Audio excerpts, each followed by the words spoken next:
Existe um objeto na história humana que transcende a mera ferramenta. Um símbolo que une o poder divino à fragilidade da matéria, o cajado de Moisés. Para o crente, é a haste de Deus, o instrumento da libertação de Israel, capaz de reverter as leis da natureza. Para o historiador e o cientista, é um enigma fascinante, um ponto de convergência onde a fé inabalável colide com a busca incessante por explicações empíricas. Nossa jornada hoje não é para desacreditar o milagre, mas para honrar a história e a teologia, examinando com rigor científico o que a geologia, a meteorologia e a biologia têm a dizer sobre os atos mais extraordinários narrados no livro do Êxodo. Este cajado, inicialmente apenas um bastão de pastor, um simples pedaço de madeira de acácia silvestre, foi transformado no que a Bíblia chama de a vara de Deus, um objeto que mediaria a soberania do Criador sobre toda a criação. Sua primeira manifestação de poder, conforme narrado em Êxodo capítulo 4, foi uma prova de autoridade para o próprio Moisés. E a vara se tornou uma serpente. Este ato inaugural estabelece o tema central de toda a narrativa do Êxodo: a capacidade de Deus de usar o ordinário, o cotidiano, para manifestar o extraordinário. A vara, agora infundida de significado divino, tornou-se o epicentro de uma batalha épica, não apenas contra o faraó, mas contra toda a estrutura teológica e cosmológica do Egito Antigo. A civilização egípcia, em seu auge, era baseada na Ma'at, o princípio da ordem e da justiça cósmica. O faraó era a personificação dessa ordem, e os deuses egípcios governavam todos os aspectos da natureza, desde o fluxo do Nilo até o ciclo solar. O confronto das 10 pragas mediado pelo cajado foi, portanto, uma série de golpes diretos contra o panteão egípcio, demonstrando a supremacia do Deus de Israel. A primeira e talvez mais visualmente chocante dessas manifestações foi a transformação das águas do Nilo em sangue. O impacto foi catastrófico. Os peixes morreram, o rio cheirava mal e os egípcios não podiam beber da água. Do ponto de vista científico, a explicação mais robusta para este fenômeno aponta para um evento conhecido como floração de algas nocivas, popularmente chamadas de maré vermelha ou, neste contexto, maré carmesim. Em condições ambientais específicas, como uma seca prolongada que reduz o fluxo do Nilo, seguida por altas temperaturas e a concentração de matéria orgânica, a proliferação explosiva de certas microalgas ou cianobactérias, como a Oscillatoria rubescens, ou espécies de Euglena sanguinea, pode tingir vastas extensões de água com uma cor vermelho-sangue intensa. Essas florações consomem rapidamente o oxigênio e liberam toxinas, o que explicaria a morte em massa dos peixes. Exatamente como descrito no relato bíblico, o cheiro fétido seria o resultado da decomposição rápida da vida aquática. É crucial notar que este não seria um evento incomum no ecossistema do Nilo. No entanto, o que confere a ele seu caráter milagroso é a escala, a intensidade e, fundamentalmente, o timing exato. A ciência explica o mecanismo, a biologia da cianobactéria, mas a fé enxerga a intervenção precisa no momento da ordem de Moisés. As pragas subsequentes, de rãs, piolhos e moscas, seguem uma lógica ecológica direta. Se o Nilo se torna tóxico e inabitável, a primeira praga, as rãs que dependem da água para seu ciclo de vida são forçadas a migrar em massa para a terra, morrendo em seguida, segunda praga. A decomposição desses milhões de anfíbios, juntamente com a contaminação da água, cria um ambiente ideal para a proliferação de insetos e parasitas, culminando nas pragas de piolhos e moscas. A ciência, aqui, não nega a realidade dos eventos, mas os contextualiza como uma reação em cadeia limnológica e biológica, magnificada e cronometrada com precisão divina. Mas de todos os milagres associados ao cajado, nenhum é mais icônico e desafiador para a ciência do que a abertura do Mar Vermelho.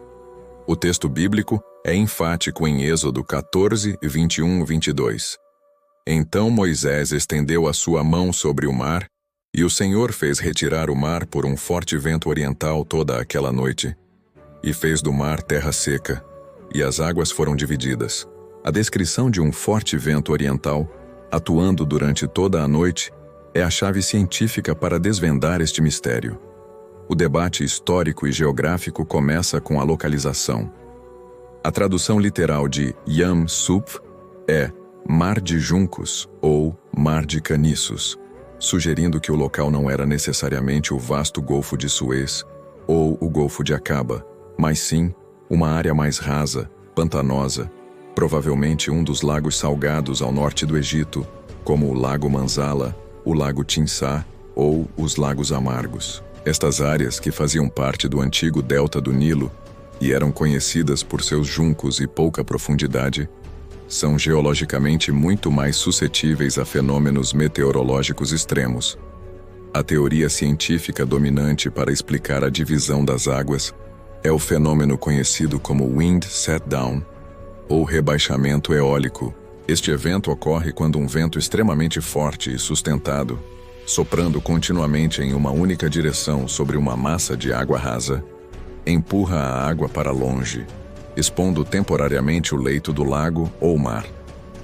Para que o evento bíblico tenha ocorrido conforme descrito, com uma travessia que durou horas para milhões de pessoas, o local precisaria ter uma profundidade média de apenas 2 a 3 metros. Um vento oriental de força de furacão, soprando a cerca de 100 km por hora por um período de pelo menos 12 horas, seria capaz de criar uma rampa subaquática exposta, flanqueada por muros de água.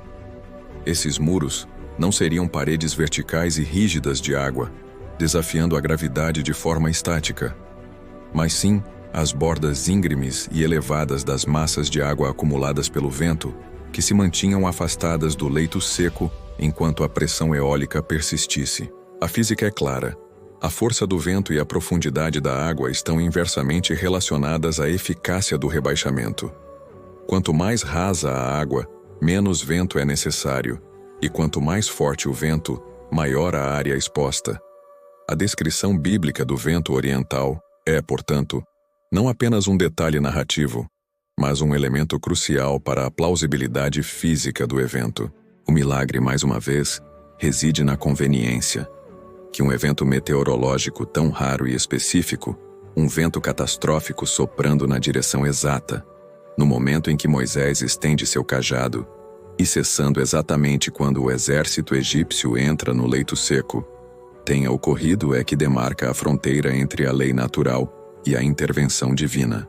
O cajado de Moisés não apenas dividiu as águas, mas também foi o instrumento de provisão no deserto árido.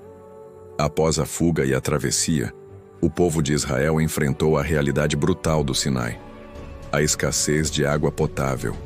O cajado entra em cena novamente em 2 episódios cruciais: Mara, onde as águas amargas são adoçadas, e Refidim, Horeb Meribá, onde a água é extraída da rocha. Em Mara, o desafio era químico. A água existia, mas era intragável. A ciência da etnobotânica sugere que Moisés pode ter usado uma espécie de árvore ou arbusto com propriedades de filtração ou neutralização de sabor. Certas plantas, ricas em taninos ou outros compostos, têm sido historicamente usadas por povos do deserto para precipitar sais e minerais que tornam a água amarga ou salobra, tornando-a potável. Este seria um conhecimento empírico do deserto, transformado em milagre pela direção divina. No entanto, o milagre da água da rocha é geologicamente mais complexo e dramático. O cenário é o maciço montanhoso do Sinai, uma região dominada por rochas ígneas, granito, e sedimentares, arenito e calcário, de formação antiga. A geologia moderna oferece a explicação de que a água pode ser armazenada sob pressão em aquíferos profundos, muitas vezes selados por camadas de rocha impermeável.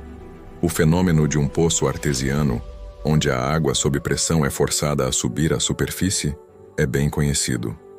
No deserto do Sinai, a água da chuva pode penetrar lentamente nas rochas porosas, como o arenito de Núbia, e se acumular sobre uma base de rocha sólida, seguindo falhas e fissuras. Se Moisés, sob a orientação divina, ou por um conhecimento geológico intuitivo, atingiu a rocha no ponto exato de uma falha geológica ou de uma fratura de tensão, especialmente em uma área onde uma camada superior de rocha calcária quebradiça sela um aquífero pressurizado, o golpe do cajado poderia ter rompido esse selo. A pressão acumulada no aquífero subterrâneo liberaria a água com grande força, fazendo-a jorrar da fenda, criando a impressão de que a água estava sendo criada a partir da rocha sólida.